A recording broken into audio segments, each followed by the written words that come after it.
J'ai une histoire à vous raconter. C'est une longue histoire, mais pour les cons qui passeraient, cette histoire n'est pas pour vous, alors allez vous faire voir. Je suis un simple lycéen vivant seul dans un appart. Je me réjouissais de la sortie prochaine de Pokémon Earth Gold et Soul Silver aux États-Unis. Je m'étais bloqué de tous médias, genre le net ou la télé à cause de l'école. Du coup, pas de 4chan, pas de Bulbapédia, etc. Étant donc un obsédé du boulot et un clodo, je n'ai pas pu m'acheter Soul Silver en temps voulu, lors de la sortie. Après l'année scolaire, j'ai commandé Soul Silver sur Amazon. J'aime pas le piratage de jeux, mais ça va prendre une semaine pour arriver. Pour passer le temps, je rejoins Pokémon Crystal sur ma Game Boy. Cependant, j'ai réalisé que ma mère l'avait jeté il y a longtemps, parce que la pile de sauvegarde était morte. J'en étais assez en colère d'ailleurs. Elle avait jeté aussi ma vieille cartouche de Silver, ce qui fait qu'il ne me restait plus que ma Game Boy. Je suis allé à GameStop et j'ai acheté le seul jeu Pokémon d'occasion qui restait, une version Silver à 10 $, pas cher. Une fois chez moi, j'ai démarré le jeu, plein de nostalgie. Mais les choses bizarres ont commencé là. Des choses étranges qui expliquent ce pourquoi je le réécris ici. Le logo de Game Freak s'afficha normalement, mais planté à cet endroit. Sans doute un défaut de la cartouche. J'ai éteint et rallumé, même chose. J'ai tenté d'appuyer sur Restart, encore et encore, et sur tous les boutons. L'écran, finalement, passa au noir après le logo, pendant environ 5 secondes. Mais soudain, au lieu de voir l'intro et l'écran titre, j'étais déjà dans le jeu dans une précédente sauvegarde. Je trouvais cela bizarre, mais pas dérangeant, car ma curiosité m'aurait conduit à jeter un œil à la sauvegarde de l'ancien proprio, de toute façon. Tout d'abord, j'ai regardé les infos du dresseur. Il avait pendant 3 petits points, sans plus d'originalité. Dans son profil, il avait cumulé 999,99 heures de jeu, avait les 16 badges, 999 999 Pokédollars et les 251 Pokémon dans le Pokédex. Comme il avait apparemment vu Mew et Celebi, j'imagine qu'il a utilisé un Game Genie ou un truc du genre. Ou alors c'est vraiment un dresseur hardcore. Je suis allé voir son équipe Pokémon, mais à ma grande surprise, il avait juste 5 Zarbi et un 6e Pokémon nommé Ori, vite. Sur une cruelle blague de l'ancien proprio du jeu. Je suis allé voir le profil des différents Pokémon. Comme je l'imaginais, les Zarbi avaient une apparence différente entre eux. Ils étaient de niveau 5. Je ne me rappelais pas beaucoup de mon alphabet Zarbi, mais j'ai identifié ce qu'ils appelaient Larry, par. Le 6e Pokémon était un Hérissandre. On ne pouvait le voir que maintenant. Les Pokémon n'avaient pas encore d'icône individuelle. Il semblait normal mais n'était que de niveau 5 lui aussi.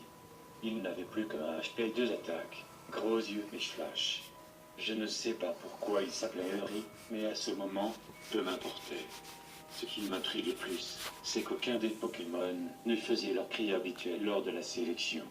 C'était le pur silence, même avec le volume à fond. En ayant vu assez de l'équipe, je retournais au jeu. J'étais dans une espèce de salle dans la tour Chétiflore, mais pour une raison inconnue, aucun PNJ dans le coin. Il y avait juste un pilier immobile au milieu de la pièce, posé sur le côté. Pas de musique non plus, aucune sortie ou échelle. Enfin, je le pensais.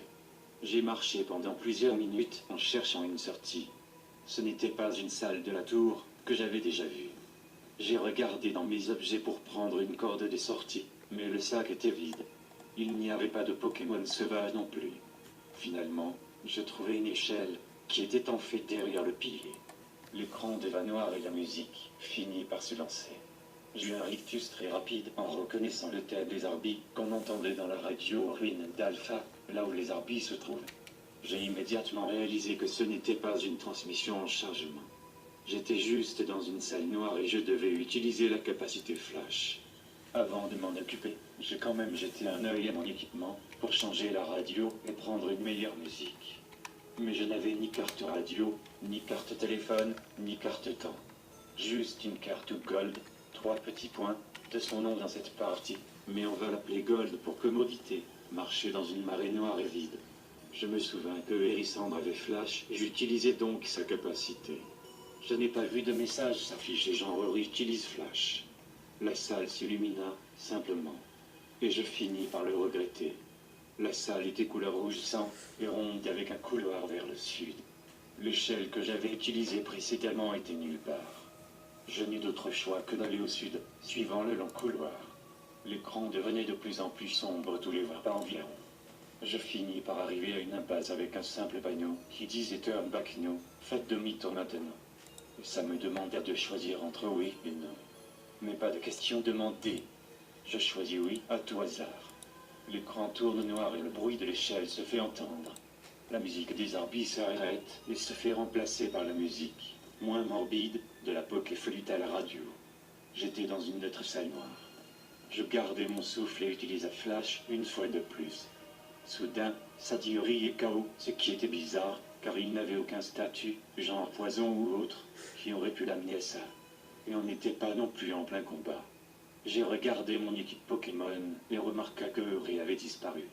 Après recherche, aucun de mes Pokémon précédents n'était là. Ils avaient été tous remplacés par des Arbis de niveau 10. Je les regardais comme les précédents pour voir s'ils avaient un message. Zepley, Indayed, il est mort. Après cet échange morbide, la salle se montra enfin. C'était une petite salle de 4 carrés. Les murs étaient des briques brisées et le sol noir, comme si j'étais dans un creux du jeu. À l'extérieur de la salle, il y avait des tombes, comme dans Pokémon Rouge-Bleu.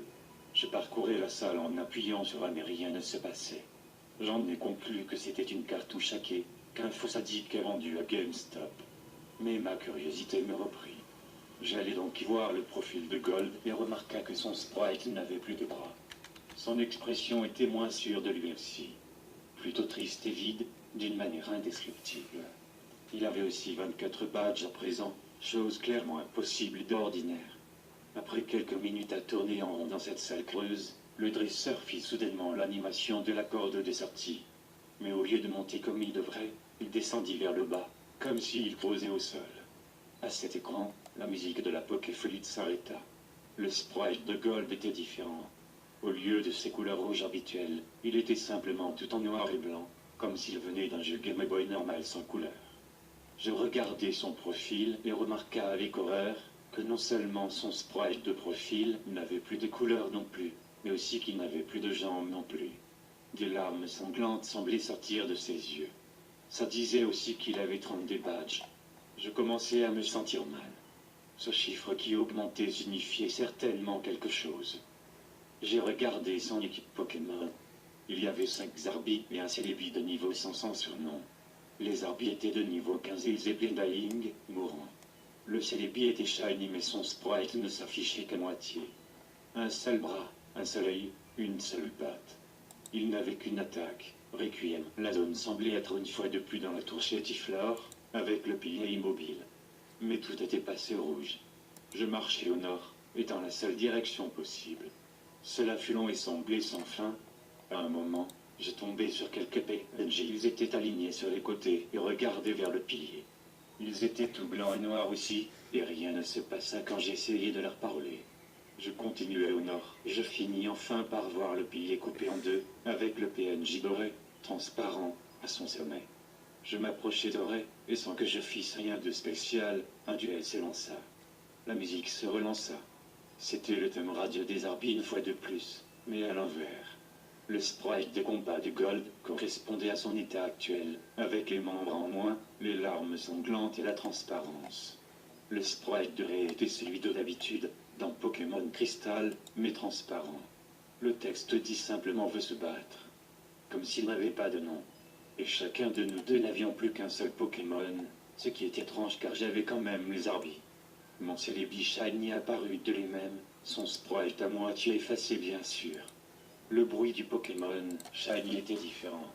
On aurait dit un crépitement d'attaque consécutive. Red envoya un Pikachu mâle. Il était de niveau 255 et son sprite avait un air triste et des larmes aux yeux. Au lieu du menu habituel de combat, je n'avais qu'une seule option attaque. Comme Celebi n'avait que Requiem, je pris celle-ci. Comme Pikachu était niveau 255, il commença. Pikachu utilise Malédiction, ce qui réduisit sa vitesse, mais augmentait ses autres stats.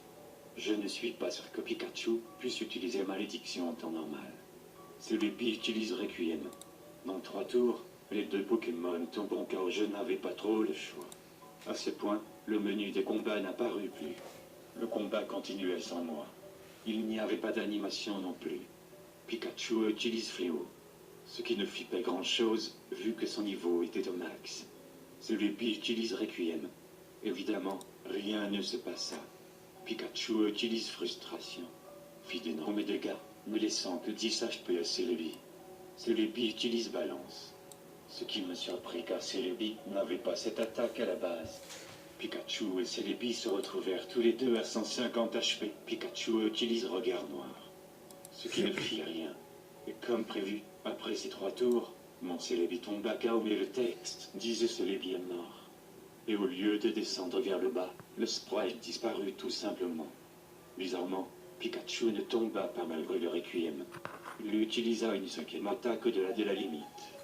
Pikachu utilise Brief, puis ça dit Pikachu est mort. Avec une animation, j'avais gagné, vu que le sprite aurait apparu en disant des petits points à ce moment, j'eus très peur, car le sprite transparent aurait été soudainement décapité, ne laissant rien que son corps transparent. Le combat s'arrêta dans un fond du noir et au silence. Je revins dans le monde du jeu, avec un autre changement sur le sprite de Gold. Il était transparent, comme le sprite de Ray. Vite, j'ai regardé son profil, et je vis que son sprite n'était plus qu'une tête, avec une peau transparente. La tête avait été zoomée un petit peu, dévoilant un vide noir à la place des yeux. Il avait à présent 40 badges. Dans son équipe, il avait 6 Shiny de niveau 20 qui est plein mort, n'est plus. J'étais à ce qui semblait être la dernière ligne droite avant la fin. Il n'y avait pas de musique, mais je sentais qu'on pouvait en entendre. J'étais dans ma chambre à Bourgéon. Peut-être que je vais enfin pouvoir jouer normalement. Mais je me repris vite. Ce faux sadique avait certainement quelque chose en tête. Je marchais dans la maison, tentant d'interagir avec les objets comme la télé. Mais rien ne se passait. J'avais peur d'aller vers l'étage en dessous, peur de voir ce qui m'attendait. Enfin, marcher était relatif, car le sprite de Gold ne s'animait pas en marchant, comme s'il flottait au-dessus du sol, comme les fantômes dans Pokémon Diamant et Perle. Je n'eus d'autre choix que d'aller à l'étage en dessous. J'arrivais à l'étage en dessous, normalement. Mais ma mère n'était pas là. Aucun objet ne fonctionnait non plus. Je tentais de sortir de la maison, mais ça ne marcha pas vraiment. Au lieu de sortir, Gold continuait à marcher vers le sud, dans le vide noir. Je continuais au sud dans l'espoir de comprendre ce qui se passe. Ma maison disparut alors que je m'enfonçais dans le vide. Les traits noirs du sprite de Gold étaient passés au blanc, pour contraster avec le vide. À un moment, j'ai rencontré une zone blanche où Gold repassait au noir le temps de son passage. Je continuais au sud. Enfin, je vis quelque chose. Je vis le sprite habituel de Gold, avec toutes ses couleurs, en PNJ en lui parlant. Ça a dit au revoir pour toujours. Avec un espace entre toujours et les petits points, est disparu. Soudain ça dit, point d'interrogation, utilise cauchemar. Ce qui était évidemment impossible. Gold fit une autre animation du corde des sorties vers le bas. Je revins alors au creux des 4 cases entourées de pierres tombales. Enfin, dur à dire car Gold n'apparaissait plus du tout. Je tentais de bouger, mais rien ne se passa, même pas le bruit qui vient quand on cogne un mur. Je regardais le profil de Gold.